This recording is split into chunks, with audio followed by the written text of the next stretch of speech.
Stephen Colbert, Trevor Noah and Jimmy Kimmel discussed immigration reform and the reading level at which Donald Trump speaks. Late-night hosts on Tuesday discussed Donald Trump's open-door meeting with Democrats and Republicans on immigration reform, his posture towards the Justice Department, and a new website that placed Trump's speeches at a fourth-grade reading level. Today Donald Trump held a bipartisan meeting on immigration reform, focused mainly on reforming our policy of having immigrants, Stephen Colbert began. The stakes are high. If the two sides can find the compromise, the federal government will be shut down on January 20th or, as historians calls it, 1 year too late. They had the meeting this afternoon and they did it in kind of an exceptional way, the host continued. They held an open meeting and let cameras in for the actual negotiations. They don't even let cameras into the bachelor fantasy suite when they were engaging in bipartisan negotiations. Colbert then summarized Trump's stipulations for any immigration deal, which include an end to the green card lottery, family immigration, and $18 billion in funding for a Mexican-American border wall. In this meeting, Trump delivered a strong message of leadership. "Somebody else fix it," Colbert said, showing footage of the president claiming he will sign any bill put forth. Impersonating Trump, Colbert continued, "I've always firmly believed whatever the people in the same room I am with tell me to believe. My brain is made of tofu. It absorbs the flavor of whatever you throw at it." Both Democrats and Republicans agree that a path to citizenship should be created for dreamers, the host explained. Problem is, Republicans don't want to pass DACA without the wall, and Democrats do. And for a brief, shining moment, the president agreed with the Democrats. Colbert then showed clips from the meeting, in which Trump appears to agree to a proposal by Senator Dianne Feinstein, who advocated passing DACA before moving on to comprehensive immigration reform, before the House Majority Leader, Kevin McCarthy, explained to Trump that Feinstein did not mean a border wall. "I agree with Dianne Feinstein, because I heard her speaking last," Colbert said, imitating Trump. "What's that? Kevin's talking now?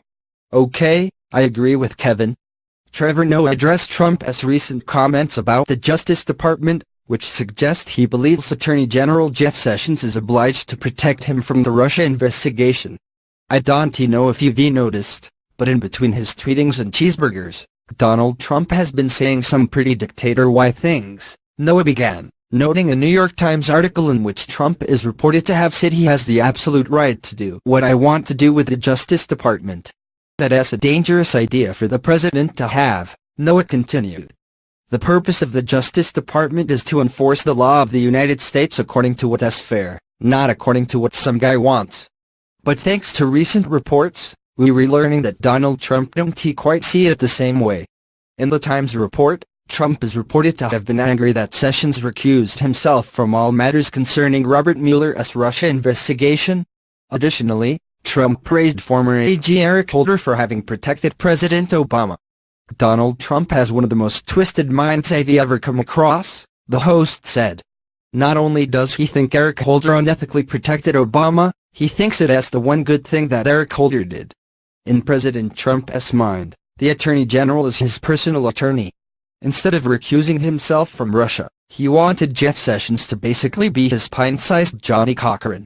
But unfortunately for Trump, Jeff Sessions is a by-the-book kind of guy, and Donald Trump hates books."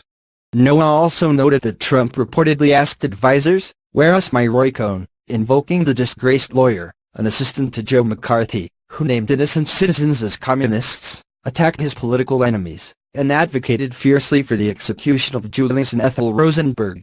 Noah went on to note that, in various tweets and press conferences, Trump asked for the Justice Department to further investigate Hillary Clinton.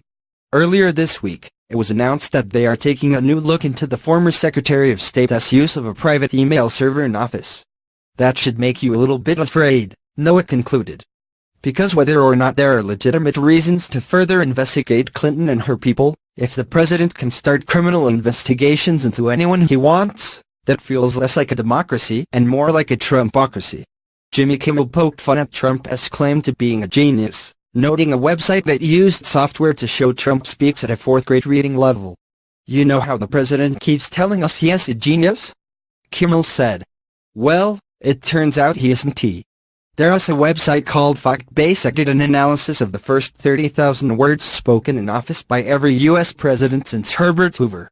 So they loaded all the speeches into a computer, and what their software found is that President Trump speaks at a 4th grade level, lower than any president they've ever measured. Remember that show Are You Smarter Than a 5th Grader?